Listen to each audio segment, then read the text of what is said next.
Salut à tous, j'espère que vous allez bien, on se retrouve aujourd'hui sur Excel 2016 pour voir ensemble comment ajouter ou supprimer des éléments sur un graphique.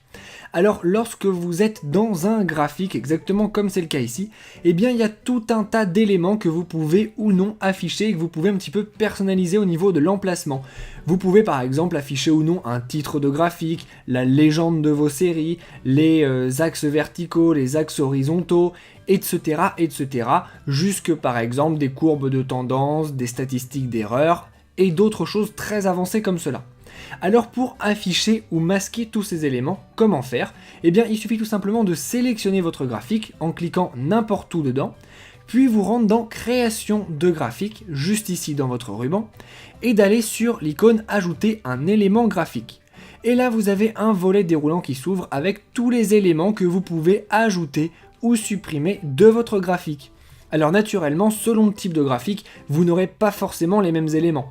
Là par exemple, j'ai un graphique qui est un graphique courbe, donc je peux afficher une courbe de tendance si j'en ai envie. Si j'avais un graphique en type camembert ou secteur, naturellement je ne pourrais pas afficher de courbe de tendance sur ce genre de graphique. Ça semble assez logique.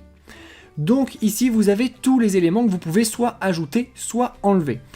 Et bien pour ça, vous n'avez qu'à repérer l'élément qui vous intéresse. Par exemple, nous on va dire qu'on veut enlever le titre du graphique, ça ne nous intéresse pas d'en avoir un. Donc on se rend tout simplement sur titre de graphique et on clique sur aucun au lieu d'être cliqué sur au-dessus du graphique. Et vous voyez qu'effectivement, nous n'avons plus de titre sur notre graphique.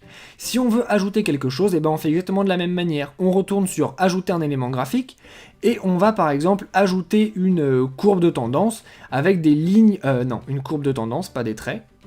Une courbe de tendance et on va dire que ça va être une courbe de tendance qui sera linéaire. Et là vous voyez que j'ai ma courbe de tendance qui est maintenant affichée sur mon graphique directement.